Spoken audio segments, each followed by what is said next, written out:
Welcome to the Raising Empowered Kids interview series. I'm here today with the fairy godmother of love, Arielle Ford. She is a love and relationship expert and a leading personality in the personal growth and contemporary spiritual movement. For the past 25 years, she's been living, teaching, and promoting consciousness through all forms of media. She is a speaker and the producer and host of Evolving Wisdom's Art of Love series. Her mission is to help people find love, keep love, and most importantly, be love. Arielle is a gifted writer and the author of 11 books, including the international bestseller, The Soulmate Secret: Manifest the Love of Your Life with the Law of Attraction.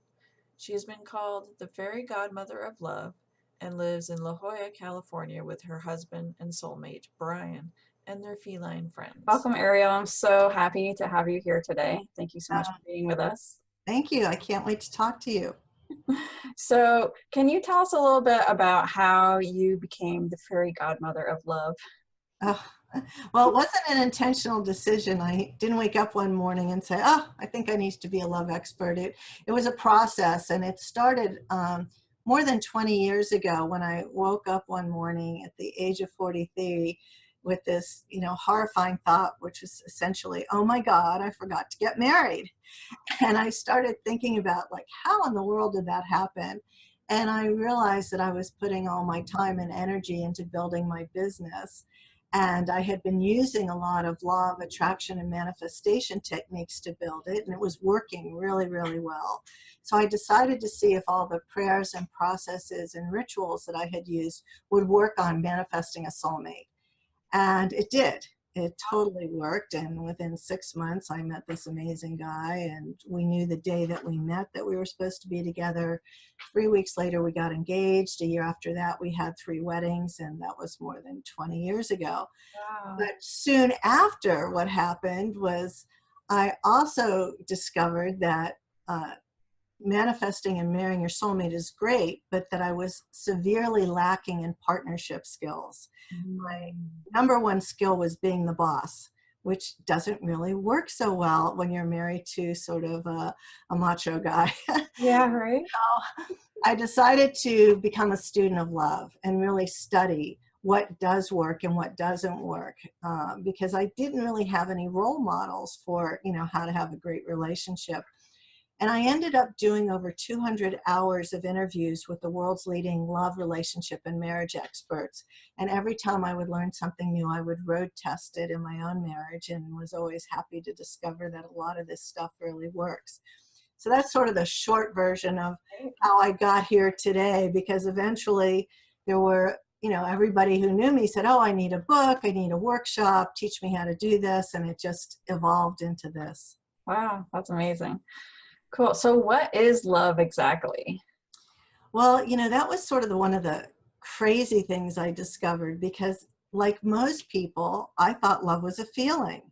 I Mm. thought, "Oh, yes, I know that I love you because I have these feelings." And the truth is, when you're in the state known as being in love, it's really just a drug high. Your brain is cascading waves and waves of oxytocin and adrenaline and oh God, all kinds of hormones I can't even pronounce.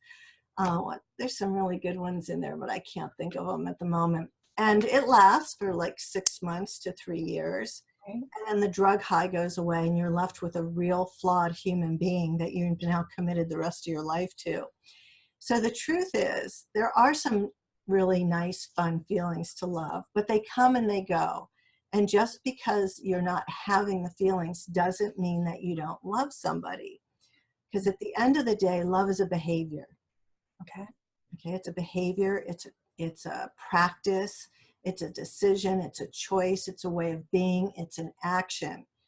And in real mature adult love, we choose to love people in spite of the fact that they could become highly annoying. So that's really what my work's about, is getting people to really understand what's normal in a marriage, because they often think that if things go wrong, then maybe I need to leave. Mm. And 90% of the time you can fix the things, and then the other 10% you need to understand that it's sort of baked into the process of spending your life with somebody to have differences. In fact, one of the marriage researchers is a guy named Dr. John Gottman at the University of Washington, and he has a thing there called the Marriage Lab. He's been studying this for over 50 years. And what he discovered is that every couple, not just a few, all of them, have a minimum of 9 irreconcilable differences. Wow. These are Okay. things you're never, ever going to agree on. So it could be something like, one person's a spender, one's a saver. That's the most common one. That's the #1 leading cause of divorce. One person wants sex 3 times a day, one wants it once a month, one likes it hot, one likes it cold. One's on time, one's always late, one's super messy, the other one's a perfectionist neat freak. All of this is normal, but we live like we need to fix the other person. They're bad and wrong because they don't do it our way, and something's wrong, and if I can't fix it, I'm going to have to leave. And the truth is, what makes the most sense is to come up with creative solutions. Right. I'm the messy one. Okay, it's just how I am. I'm a messy, sloppy person. And my husband likes things in order. Although I have to say he has high tolerance for clutter, he likes things very neat and orderly. And it used to drive him crazy that I was always leaving crumbs around the toaster. Now, of course, I never saw these crumbs. I didn't know what he was talking about.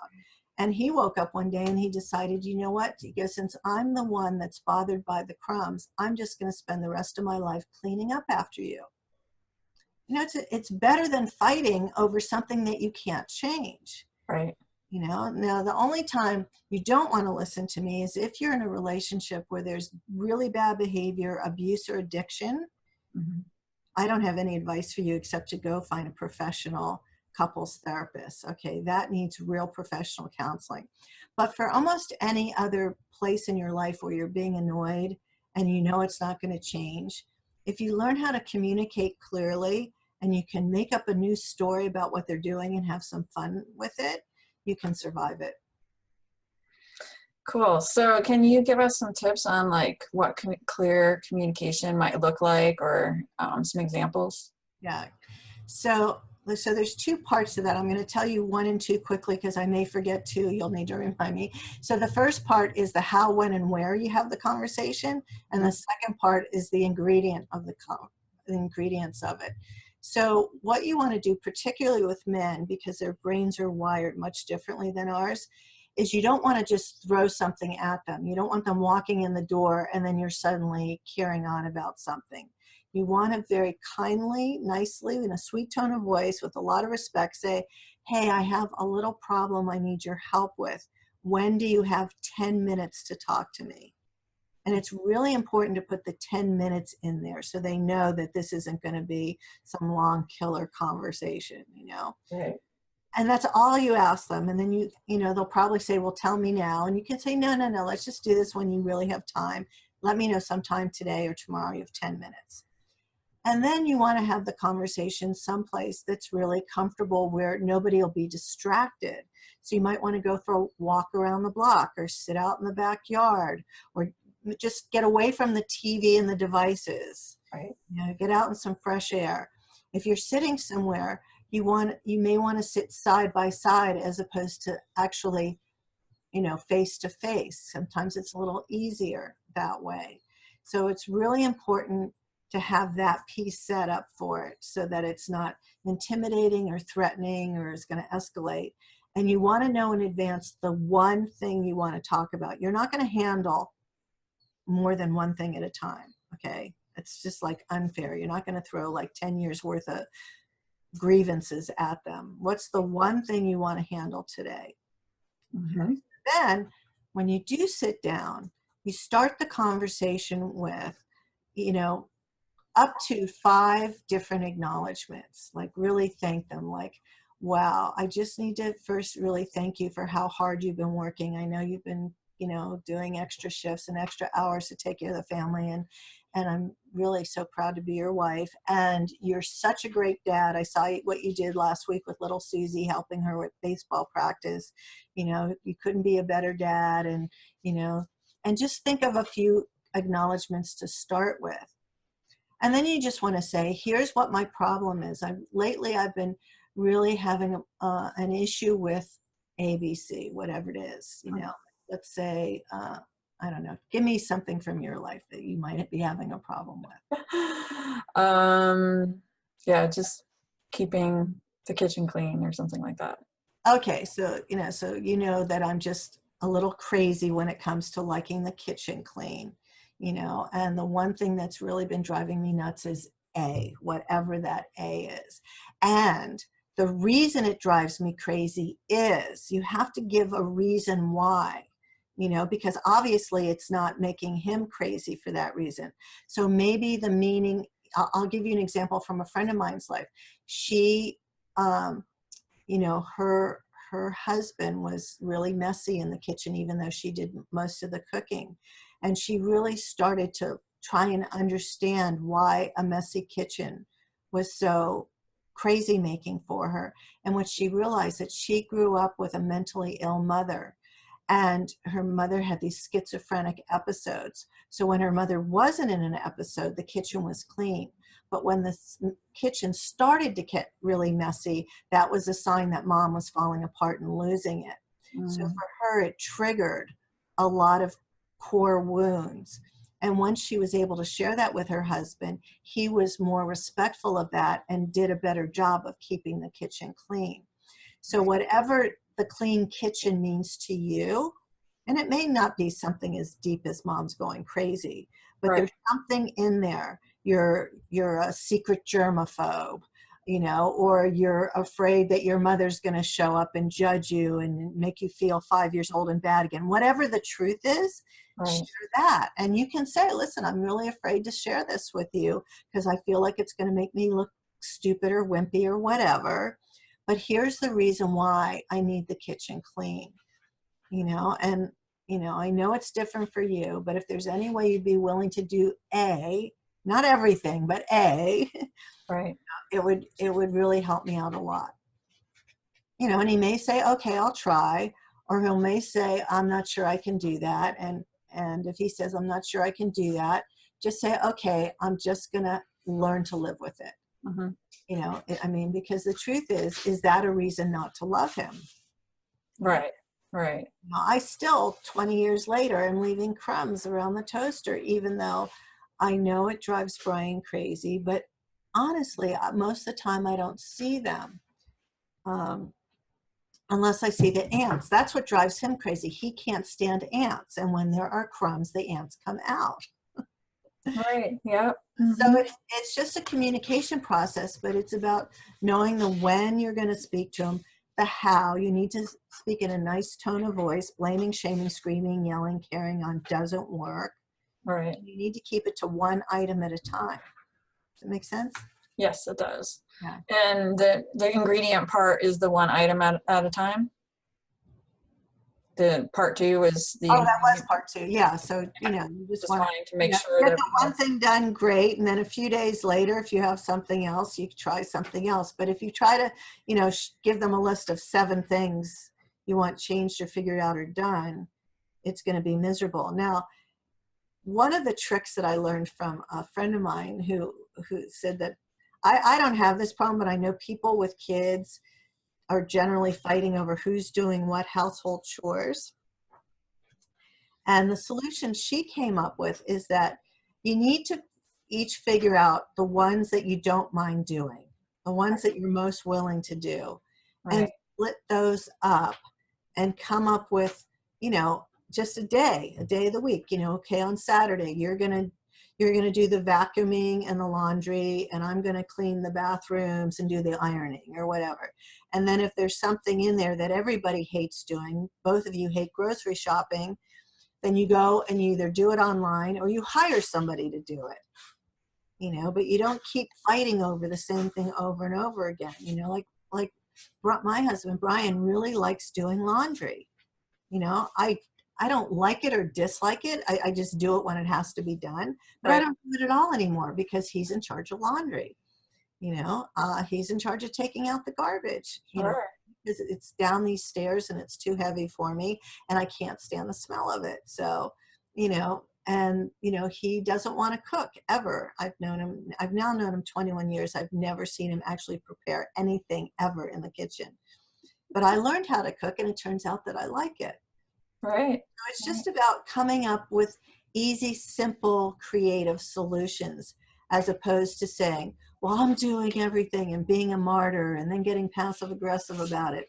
That's not Right. helpful or useful to anybody. Yeah, and you burn out, and yeah, I mean, and I really like the idea. It's kind of like the 80-20 rule, like, find your cake, and you're like delegate your cringe, or, it's like you're only doing 20% of the things that you don't like, and the rest of it is things that either you like or you don't mind doing. And if there's something that neither one of you ever wants to do, you might just want to flip a coin once a week, and Right. Mhm. loser loses. Yeah, exactly. Take turns or whatever. Who knows? Yeah, farm it out, hire somebody.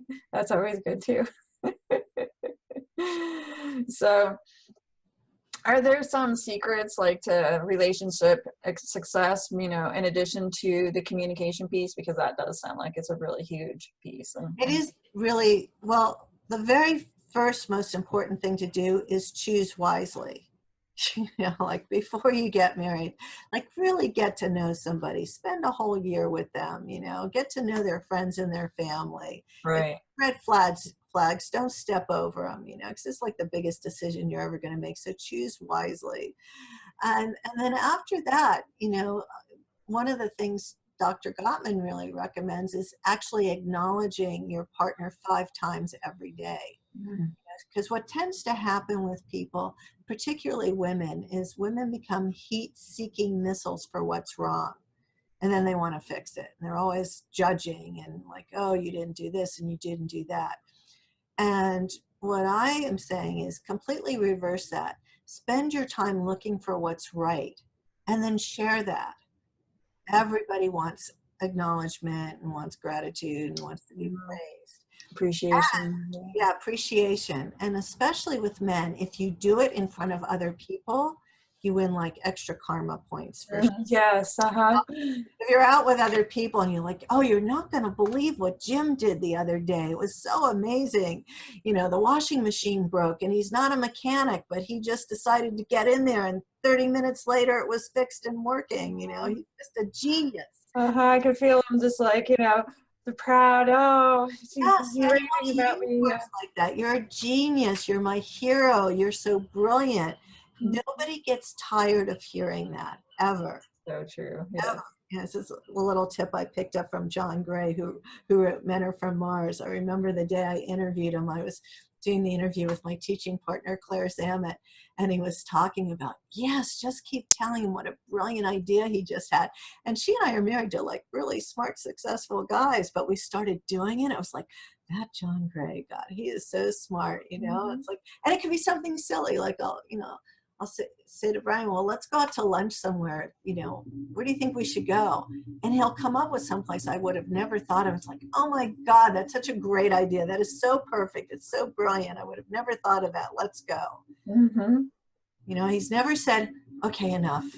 All right. I don't need any more praise. That has yet to happen. Yeah, I'm sure. Uh-huh. I don't think that'll ever happen. So can you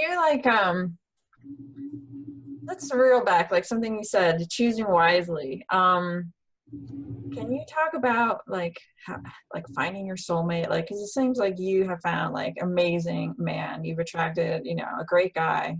So how do you attract an amazing partner? Well, first you have to actually know what it is you want and need. And that's the mistake a lot of people get. Okay, well, hopefully I'll just trip over the right guy. But through the law of attraction, we need to be very intentional because the law of attraction is always working, just like the law of gravity is always working. You can't see it, but it's there and it's working. So the law of attraction states that we draw to us the people, places, and experiences that match our state of being. So if your state of being is, I'm fun, I'm loving, I'm lovable, love comes to me easily, that will be your experience. And if your thinking is, I'm such a loser in love, I'm too old, I'm too fat, I'm too damaged, all the good ones are taken, it's never going to happen, that will also be your experience. Right. Now, first you have to get into the mindset of course my soulmate's out there. Because the truth is, there's more than one potential soulmate for everybody. In fact, John Gray has estimated there are 200,000 potential soulmates for everybody. And I have no idea how he came up with that number, but given that there are 7.4 billion people on the planet and half of them are single, I would say that's probably accurate. So then once you decide, okay, yes, I deserve to have a soulmate, I'm ready to have a soulmate, then you have to figure out, well, what is it that your soul is most calling for in another human being? What are the heart traits and qualities that you most need to have a happy life? So this isn't a shopping list. Oh, he's got to be 6'2", brown curly hair, blue eyes, 185 pounds, earning $400,000 a year and driving a BMW. Right. And the reason you don't want to do that is that none of those things that I just mentioned will contribute to your long-term happiness. The money comes and goes. The weight goes up and down, right? The cars crash. What you want to look for is, like for me, what I had on my soulmate wish list, my number one quality that I most needed was generosity. Not so much with his wallet, because I was making good money on my own, but generous with his love, attention, affection, appreciation, and time. Because when I had looked on my past, of the past relationships that I had, my biggest complaint was always that they didn't have enough time for me. I was picking men that were just as driven and opportunistic and career oriented as I was. And they were busy, and they were the focus of their life. And I saw that what my soul most needed was to be the center of somebody's universe. So I ended up finding somebody who was actually retired at a very young age. He retired from his development business at 39 to focus on more humanitarian efforts. And he had been divorced and knew what kind of relationship he wanted. And he knew that he needed to really appreciate and spend time with somebody. So those are the kinds of conversations you need to have with yourself to figure out, like, what are the 3 must-haves that I need from a partner? And what are the 3 deal breakers? So it may be that your ex or ex-husband or whoever was a liar and a cheater, and that's a never again deal breaker for you. Like for me, besides generosity, the other 2 must-haves for me was somebody who loved adventurous travel, because that's one of my highest values, and also somebody who leads a healthy lifestyle. I wasn't being very specific. Oh, he has, like, I had a friend who had on her list, she had to marry a triathlete because she's a triathlete. And she did, in fact, marry a triathlete. But for me, I just wanted somebody who was personally responsible for their own health and well-being and leading a healthy lifestyle. And my husband's an ex-professional athlete. So he's totally into all of that. So that's sort of the starting point. Yeah, and I think being able to identify like what the things are that you value the most, not only helps you in your relationships, but in your life and just like in so many different things. So I think really spending the time to identify what you're... The elements of a great marriage are really, really pretty simple. So it's chemistry, connection, compatibility, communication, and a shared vision for the future. So I knew that I always wanted to live, within walking distance of the beach. That's really important to me. So I couldn't marry somebody who's committed to living in Colorado and skiing 9 months of the year. Right. Not that I have anything against mountains. I'm just not a mountain person. So those are other things to consider. The communication piece can be learned. The connection piece can be grown. The chemistry piece is kind of tricky. It's the least important part of the connection, because the chemistry is usually really hot when the drug chemicals are flowing through your blood. Yes. As you age, it declines, and it declines for a reason, because that hot chemistry piece is really it's nature's trick to get us to procreate, to have kids. And the reason it declines as we get older is because we can't have, especially for women, you're not going to be having kids after a particular age. You Right. probably don't want anymore. And you develop this really magnificent intimacy, which is very fulfilling. So you don't need to be having sex every day when you're in your 50s or older, or I don't know that anybody needs to be having sex every day, but that was sort of my idea. I kept thinking, oh, when I get married, I'm going to have this person in my bed. I can have sex every day. And then I soon found out that not only was that not true, um, but what I was looking for was the connection, the heart connection. Mm-hmm. Somehow I wasn't aware that that deep intimacy is as satisfying. All right. So let's talk a little bit more about the heart connection. What can you tell us about that? Like, what is that?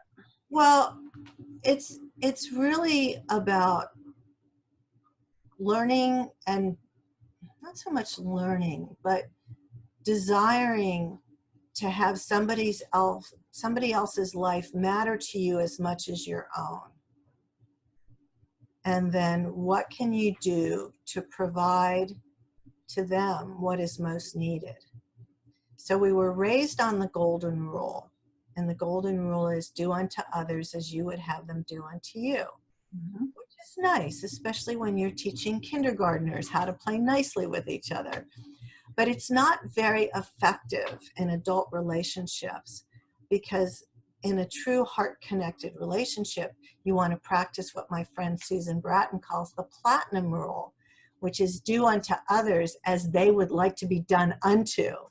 Mm-hmm. So if you're somebody who really values quality time together, and you're constantly trying to manipulate your partner into having more quality time, but what really matters to them more than anything is words of affirmation and love, and they want to be told how much you appreciate them, then you think you're trying to love them up, and they're not feeling the love. There's actually a book about this called The 5 Love Languages by Dr. Gary Chapman, and there's a free online quiz that you can take where you can find out what's your love language, what's their love language, and then you can be practicing the platinum rule, giving them love in the way they can most receive it. For some people, I have this friend Beth, she only feels love if you're giving her pretty wrapped packages and gifts, and writing little notes and putting them in her pocket, and buying her flowers every other day. She needs gifts. Mm-hmm. And she's still married to this guy, Herb, who was constantly telling her how beautiful she was and how much he loved her.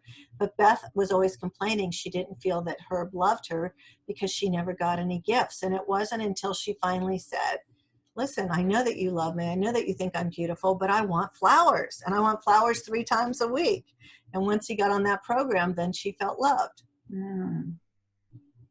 Yes. Understanding how people want to be loved. I think it's not something we really talk about a whole lot. So I'm really glad that, that you brought that up, because the 5 Love Languages, I think is, It's a great book. Yeah, I haven't read it yet, but I've heard a lot about it. You actually don't even need to read it. You can just Google it online and get the quiz. I mean, the whole concept is in the quiz. It's really, really simple. Right, yeah. And I think raising awareness that even such a thing exists, because like guys have their own, this is what, I'm supposed to do to make a woman feel loved, and, and vice versa, a woman says, oh, this is what I'm supposed to do to make a guy feel loved, and we're like missing the boat. Right. So here's the big secret most women don't know about men. So men can't be happy unless you're happy. Mm-hmm. They're just going to be miserable, because they only really feel like they're winning at life if they have a happy partner. Right. So it's your job to inform him how to make you happy. And the way you do that is everything. So like I said, screaming, yelling, bitching, moaning, complaining, they just tune you out. Right. So it's much nicer if in a simple, quiet moment, you could just sort of be musing out loud, oh, you know, it would make me so happy if, and then just leave the room. You know, you could just drop a hanky here and drop a hanky there and just leave little clues here and there, you know, and sometimes you have to also explain why something would make you happy, you know, like if you're married to somebody who leaves the toilet seat up all the time, you know, you already know by now saying, please put it down doesn't work, you know, but if one day you'd say, God, you know, not only would it make me really happy if you put the toilet seat down, the reason it would make me happy is because often at 3 o'clock in the morning when I get up to go to the bathroom in the dark, I fall into the toilet, into that cold, icky water, and then I'm grossed out and I can't go back to sleep.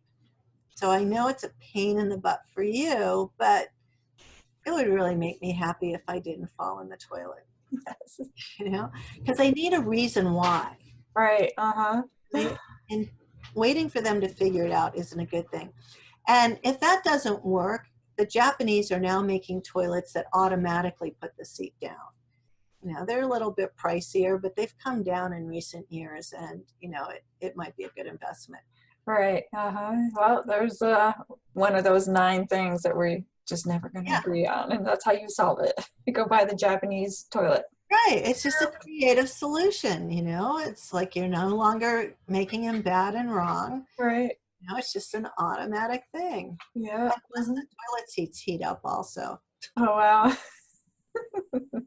We don't need that here in Arizona, but Yeah. lived in Vermont. San Diego, we don't need it either. But I was actually telling my mother the other day, we were in my car and I was like going, God, I just wish I could use the butt warmers in my car because it's been so hot and muggy. And it would just be so nice if it was so cold I needed to turn that on. Yes, yes.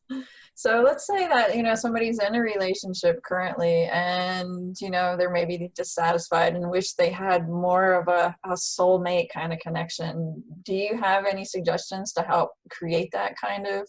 Yes, and I actually wrote an entire book called Turn Your Mate into Your Soulmate, which has an entire 6-month step-by-step baby step program on how to do that. And there's free chapters to that book at soulmatesecret.com. But one of the first places to start is like, we have to start with the assumption that there was a time when you thought they were your soulmate.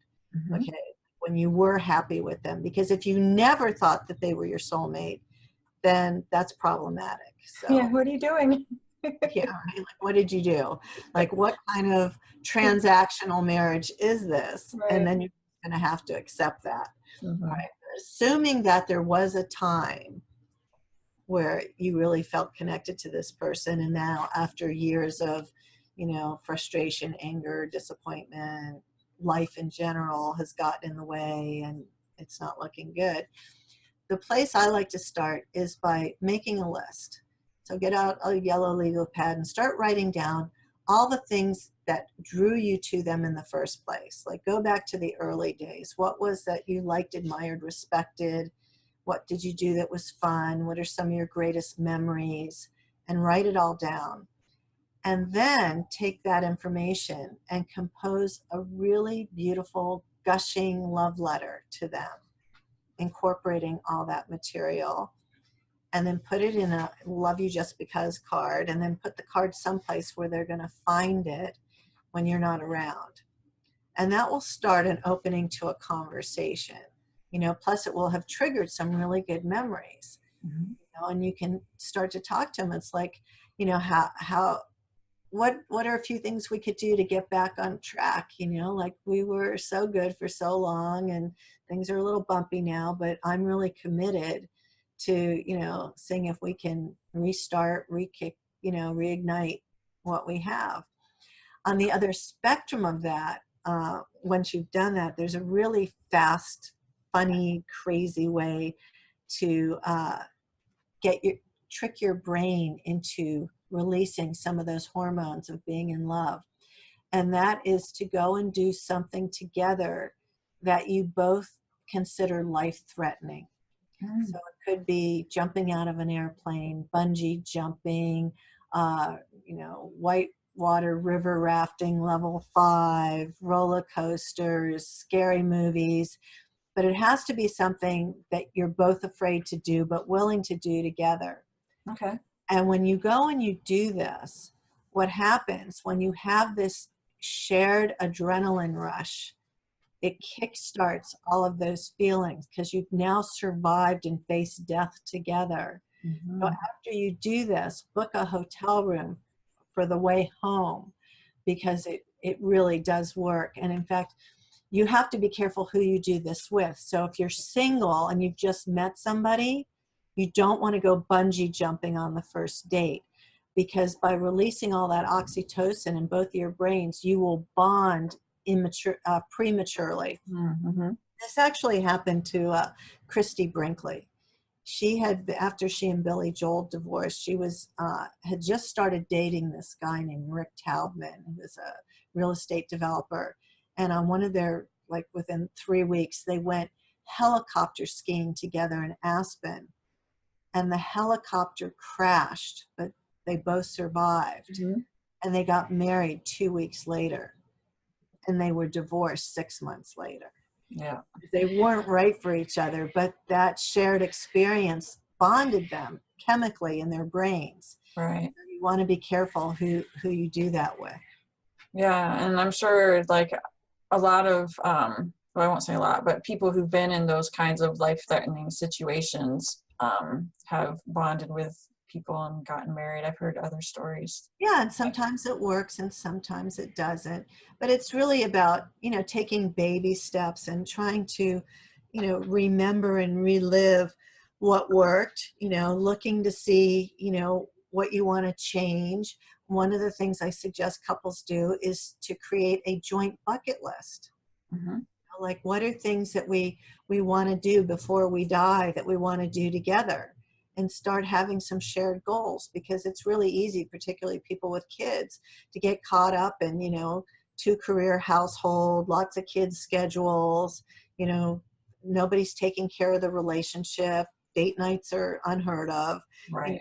Start creating a date night and start having some shared things that just the two of you do together, and invest the time. Because if you don't put the time in, somebody's going to go looking somewhere else to get some attention. Right. Right. Cool. Yeah, so let me think. And you were talking about having more than one soulmate too. I find that interesting. So especially like, Let's define what a soulmate is. So a yeah. soulmate is somebody that you can completely be yourself with, Mm-hmm. somebody with whom you share unconditional love. And when you look into their eyes, you have the experience of being home. So with that definition, everybody already has many soulmates. It could be your parents, your siblings, your kids, your coworkers, your best friends, your cats, your dogs, all fit into that descriptive. And when it comes to a romantic soulmate, it's very possible to have more than one in a lifetime. I know there's this big stupid myth out there that we each only get one big love in a lifetime, but it's just a myth. It's not true. There's nothing true about it at all. And there are soulmates who do find each other and get married and spend 20 years together, and then it's over. And it's like the relationship has an expiration date. And it's not over because somebody cheated or somebody did something bad and wrong. It's just sort of dead in the water, which is just, a way of saying, you're complete with this person. Right. And you can stay friends and stay connected to each other. And both of you can go out and find other partners. And that's also possible. So there is more than one soulmate for everybody. I know several women who became widows and are now married to their second or their third soulmates. And it doesn't mean that they still, in fact, I had this conversation yesterday with somebody I was out on a walk with. 10 years ago, her husband died. And then 4 years ago, she met somebody else and they're living together and she's really happy with him. But there's a level at which she feels guilty that she's sort of betraying her dead husband. And I was explaining to her that he's probably the one who sent her the new soulmate, that he wants her to have companionship and wants her to be happy, because in heaven there's no envy, there's no jealousy. People just want you to be happy and to be loved, and that her heart is big enough to still love her dead husband and to love her new boyfriend, hopefully soon to be husband. And I said, your boyfriend may even see it on some level that it's kind of a threesome. And she started laughing because she said that she had told him that when she dies, she plans to be buried next to her husband, and that she's bought a plot for him so he can be buried on the other side of her. And he goes, oh yeah, we'll be a threesome. So that's what's possible. There's no limit on love. Right. Cool. And it's good to only be living with one soulmate at a time. The whole polyamory thing doesn't work. I know the millennials love it, and they're playing with it, and there's their form of sexual revolution, but we are not designed to be in threesomes. Cool. Well, I hope to find my soulmate one of these days. Well, it could be done. Yes, absolutely. I know he's out there. I know they're out there. So, do you have any final thoughts that you would like to share with our viewers? No, but I have one for you. Okay. So do you want your soulmate now? I think I'm ready. Yes. Mm-hmm. Okay. Would you like to start the relationship today? Sure. Okay. So you know about quantum science? I've heard a little bit about like quantum physics and that kind of thing, but I haven't studied it. All right. So in the world of quantum science, there are a couple of facts, real truths. One is that there is no past and there is no future. There's just this now moment. Right. The second one is that we all exist in a field. And in the field, we are already connected to everything and everybody. So, just like you might have heard that a butterfly's wings in Argentina can impact a coffee grower in Java, where there's this interconnectedness that is undeniable. Mm-hmm. So what's true is that in the quantum field, you are already connected to your soulmate. You don't know his name, you don't know where he is, you don't know what day you're going to meet him in the 3D physical world, but there's a level at which you're already connected. Mm-hmm. And so you can technically start talking to him in your head today. You can begin the relationship right now in this moment. And I have a process on my website called the Golden Cord Feelingization, which I give away for free, where you can go and spend 8 minutes, do this guided visualization, and actually connect to your soulmate. Cool. So if you want to do it, it's at soulmatesecret.com, soulmatesecret.com, and there's a little tab at the top. It's called Free Stuff. Free stuff. Okay. Mm-hmm. And all the feelingizations are there. So what I would suggest you do is the very first one explains what a feelingization is. It's only 3 minutes. And then you'll see the one for the golden cord. And then there's lots of other ones too. But if you do the golden cord one, you start your relationship now. And it's what I like to call love before first sight. Nice. Cool. Thank you. I'll check it out. And you have lots of free things there In the free for stuff section. Yeah, there's a ton of stuff there. Cool. So everybody can go, and I'll have links on the website too And the one other thing I want to mention, I just completed a 21-day online course at Daily Om. It's called Communication Secrets for a Happy Relationship. It's only $25. Mm-hmm. So if you go to dailyom.com/soulmate, you can read about it there. I haven't even put it up on the website yet. dailyom.com/soulmate. Cool. And then can you give the website for your website again? Yeah, soulmatesecret.com. And let's see. And for our listeners, I know you told us a little bit about the stuff that you have there. Is there anything else there that they might be interested in checking out? There's a picture of my coloring book on the home page, and if you click on that, you can find a video which teaches how to use coloring to manifest a soulmate. Oh, that sounds fun. I haven't colored in a while. Yeah, I love to color. Me too. It's fun.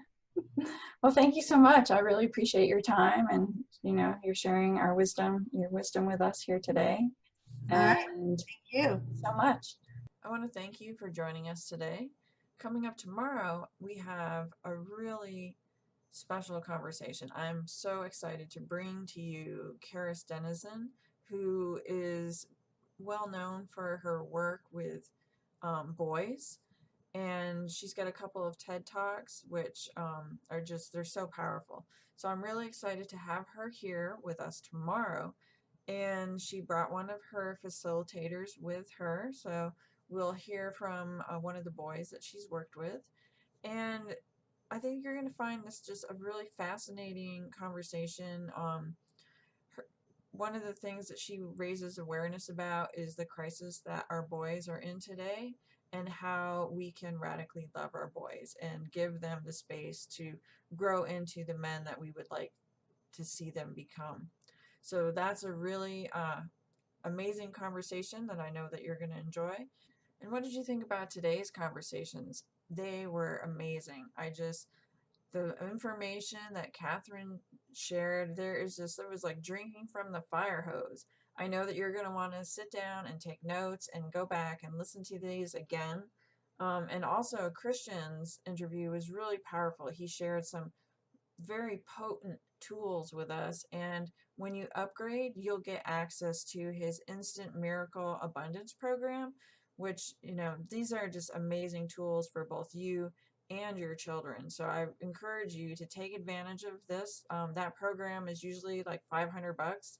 And I know that these techniques have changed people's lives. So definitely check that out. Take advantage of his offer. You can get the whole program when you upgrade when you purchase the upgrade package. So, and Catherine has given you the first module of her program, the Wealth to Freedom Formula. So, I mean, like, this is just amazing. You've got like these incredible gifts from both of these speakers, and I know that you're gonna really appreciate both of them. So upgrade today and you can get access to both of those. So looking forward to tomorrow. We'll see you then. Bye-bye.